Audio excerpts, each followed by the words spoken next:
Abu Nawas dan kambing tanpa kepala. Menjelang hari raya Idul Adha, bagi umat muslim yang mampu dianjurkan untuk berkurban. Begitu juga dengan Baginda Raja. Ia berkurban ratusan unta dan kambing, lalu dibagikan kepada fakir miskin. Namun sayang, Baginda Raja tidak kuat bila melihat darah keluar, sehingga ia tak bisa menyaksikan langsung hewan-hewan kurbannya disembelih. Ketika sholat Id selesai dilaksanakan, orang-orang berbondong-bondong ke lapangan untuk menyaksikan prosesi penyembelihan hewan. Sementara Baginda Raja memilih tetap duduk di dalam masjid. Melihat hal itu, Abu Nawas pun segera menghampirinya. "Paduka yang mulia, kenapa Paduka terlihat sedih? Ayo kita ke lapangan. Hewan kurbannya akan segera disembelih," ajak Abu Nawas. "Aku takut melihat darah, Abu Nawas. Hal inilah yang membuatku sedih. Lebih baik aku duduk di sini saja," sahut Baginda Raja. "Oh, jadi itu alasannya," gumam Abu Nawas. Lalu terlintas di benaknya akan sebuah ide konyol untuk mengerjai Baginda Raja. "Kalau tahu begini, harus aku yang jadi tukang jagalnya, supaya Paduka bisa menyaksikan," ujar Abu Nawas. "Maksudnya bagaimana, Abu Nawas?" tanya Baginda Raja bingung. "Saya bisa menyembelih kambing tanpa mengeluarkan darah," jelas Abu Nawas.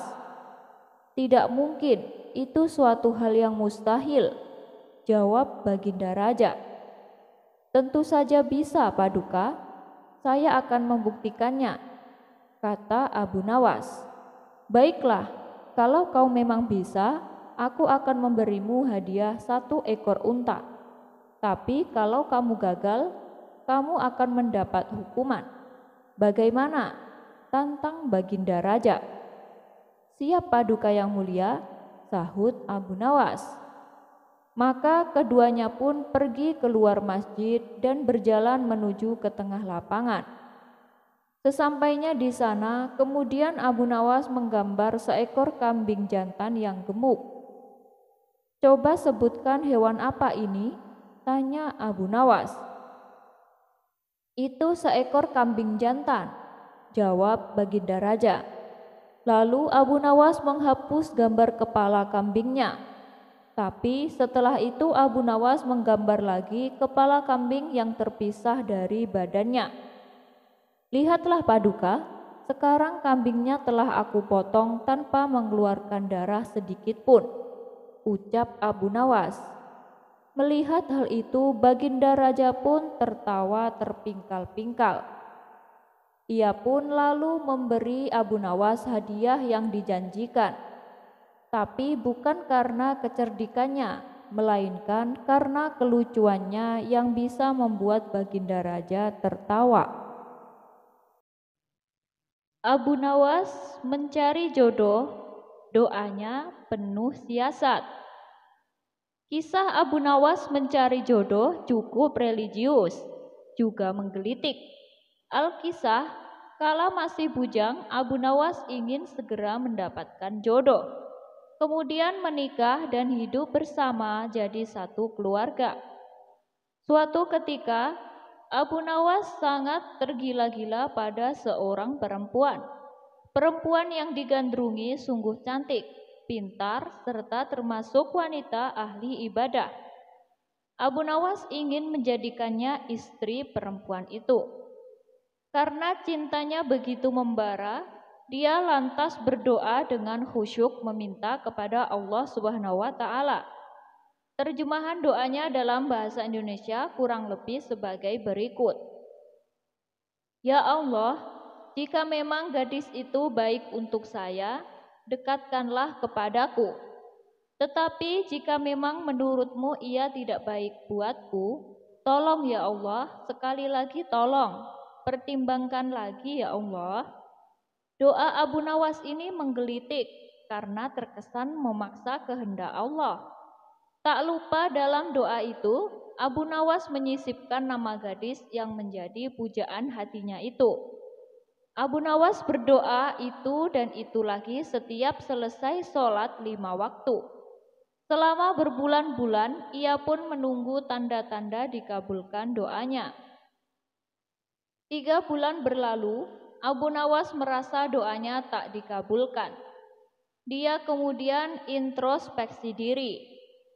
Mungkin Allah tak mengabulkan doaku karena aku kurang pasrah atas pilihan jodohku, pikirnya. Kemudian Abu Nawas bermunajat lagi, tapi kali ini dia ganti strategi. Doa kali ini tidak diembel-embeli spesifik pakai nama si gadis, apalagi berani maksa kepada Allah seperti doa sebelumnya. Ya Allah, berikanlah istri yang terbaik untukku. Begitu bunyi doanya. Berbulan-bulan dia terus memohon kepada Allah. Namun Allah tak juga mendekatkan jodoh Abu Nawas, wanita yang menjadi pujaannya itu. Allah bahkan belum juga mempertemukan Abu Nawas dengan wanita yang mau diperistri. Lama-lama ia mulai khawatir juga. Takut menjadi bujangan tua, Abu Nawas memutar otak. Dia mencari cara agar doanya cepat terkabul. Dia memang terkenal cerdas. Kali ini doanya sedikit diplomatis dengan Allah. Dia mengubah doanya. Ya Allah, kini aku tidak minta lagi untuk diriku.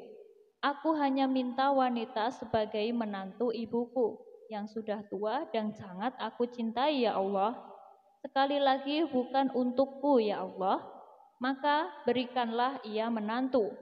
Begitu doa Abu Nawas. Dasar Abu Nawas, pakai bawa nama ibunya segala.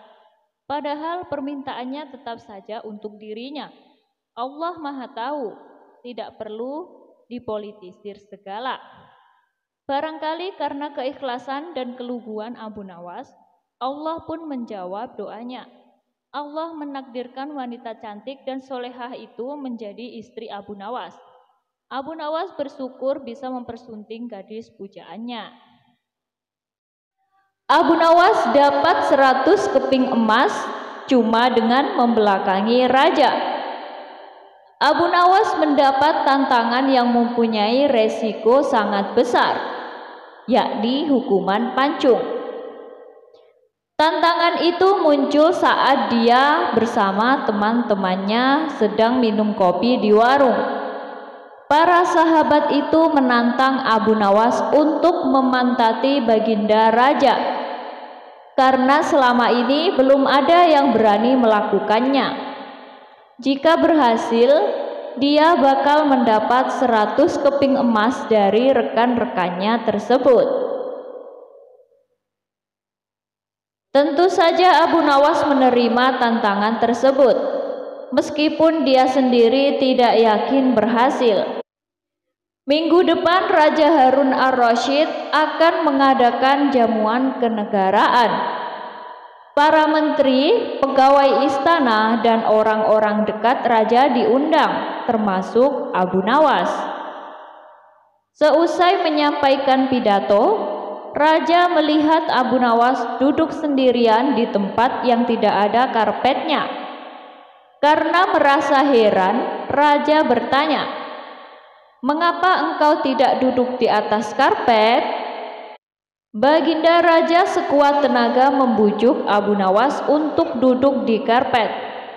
Namun Abu Nawas menjelaskan bahwa dirinya sudah duduk di karpet. Tentu saja raja tidak percaya karena tidak ada karpet secuil pun yang diduduki Abu Nawas. Raja melihat Abu Nawas hanya duduk di lantai. "Karpet yang mana yang engkau maksudkan, wahai Abu Nawas? Aku dari tadi tidak melihat engkau duduk di karpet," tutur baginda raja masih bingung. "Baiklah raja yang mulia, kalau memang ingin tahu, maka dengan senang hati hamba akan menunjukkan," kata Abu Nawas sambil beringsut-ingsut ke depan. Setelah cukup dekat dengan raja, Abu Nawas berdiri, kemudian menunjukkan potongan karpet yang ditempelkan di bagian pantatnya. Abu Nawas kini seolah-olah memantati Raja Harun ar-Rasyid. Melihat ada sepotong karpet menempel di bokong Abu Nawas, raja tidak bisa membendung tawa sehingga beliau terpingkal-pingkal, diikuti oleh para tamu undangan. Sebaliknya, teman-teman Abu Nawas merasa heran. Kok bisa raja malah tertawa saat dipantati Abu Nawas karena mestinya marah? Menyaksikan kejadian menggelikan itu, kawan-kawan Abu Nawas merasa kagum. Abu Nawas memang cerdik. Akhirnya mereka harus merelakan 100 keping uang emas untuk diberikan kepada Abu Nawas.